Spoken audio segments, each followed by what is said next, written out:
I will always have music in me, and there's some, really deeply seated emotion and sentiment and desire, like burning, for the music to be expressed.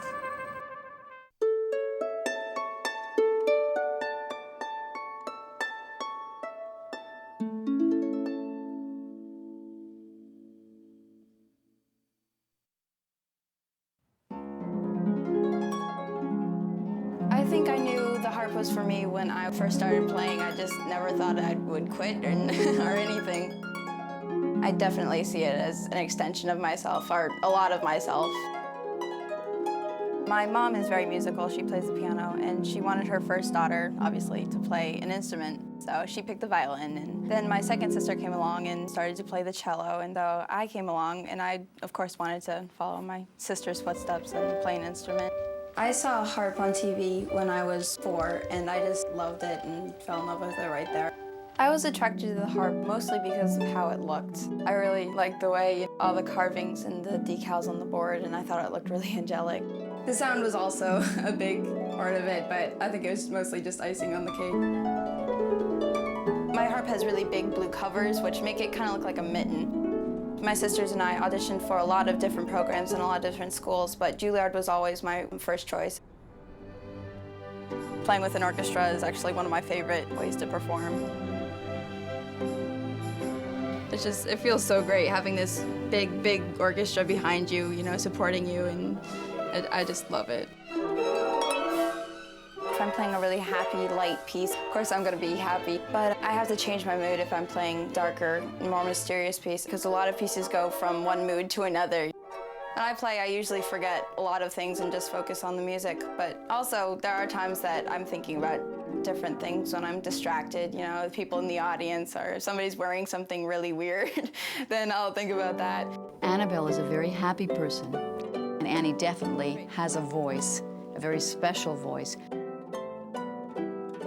Arpeggiate more on the consecutive chords. Dee-da-da-da. I can teach her how to move her fingers. I can tell her when something is overdone or when it's not enough, but I can't teach her her own voice. That has to come from within her.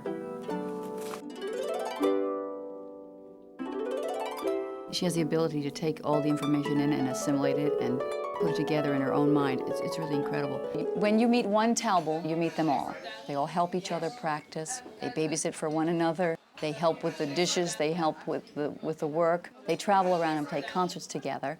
And they also manage to keep a very devoted family and musical life together. And a lot of their time and their practice time and their weekend time is dedicated to the family concert.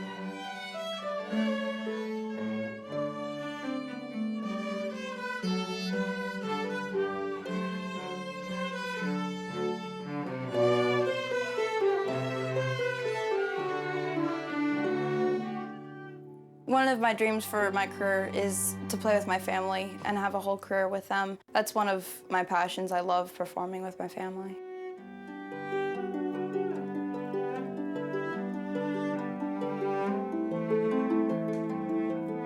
Our house is always full of music, everybody's practicing at the same time. And it's really nice because if you have a question about a certain piece or about homework for Juilliard or anything, most of the people can answer it and help you out.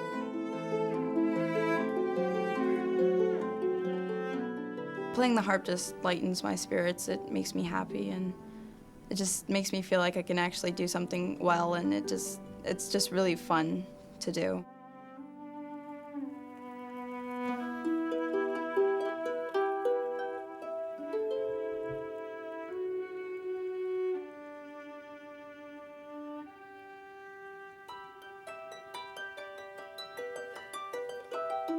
I want to do a lot of things. I want to teach, I want to travel and play in different concerts around the world. I want to play with orchestras, and I just want to do all these things.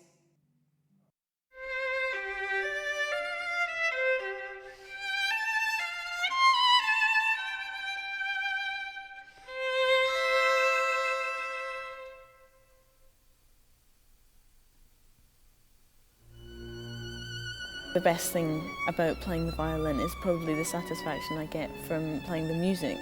Once you know you've got it right, once you know you're playing it how you want to play it, how you want to sound, nothing can interfere with that feeling. It's amazing.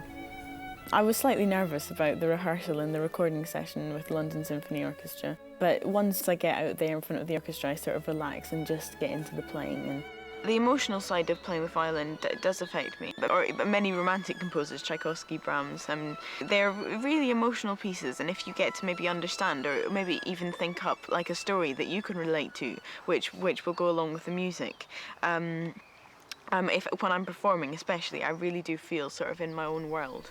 I don't think about anything else except for what I'm doing, what I'm feeling at that time. The music of Swan Lake is extremely dramatic. It's the kind of music that can make you cry. I mean, it's obviously a tragic story, so it's very emotional, and I feel that when I'm playing the music of Swan Lake.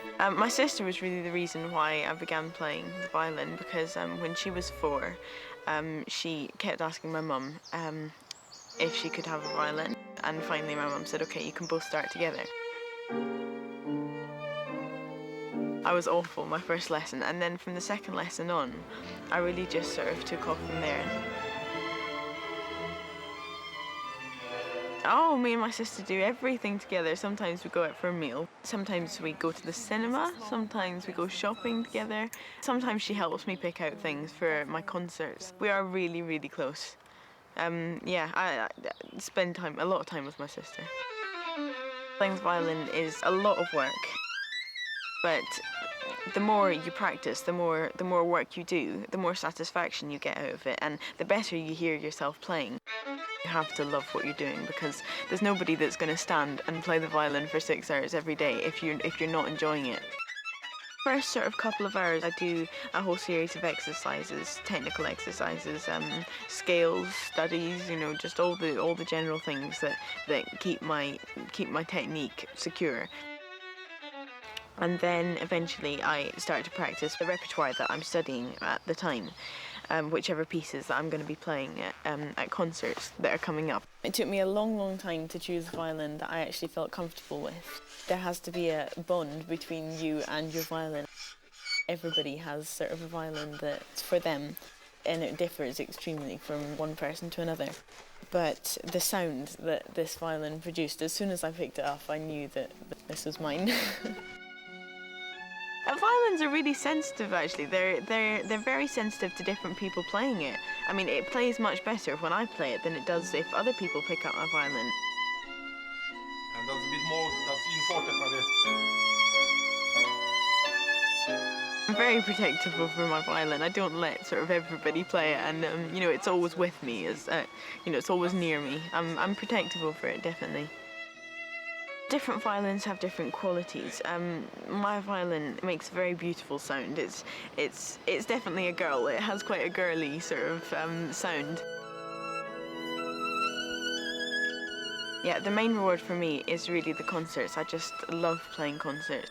Getting up there in front of the audience and just showing everybody what I have been in my room practicing for hours and hours on end. It's just the best feeling ever. Definitely, this is what I want to do. I mean, I can't ever imagine doing anything but playing the violin. It's what I love doing most. I feel really, really lucky, actually, that I do something that I enjoy so much. I cannot imagine life without music. I really, really can't. I'm always singing, always listening to music, always practicing. I mean, just me, it's everything I do. And there's so much that goes into music. It's sort of, you know, music is life and life is music for me.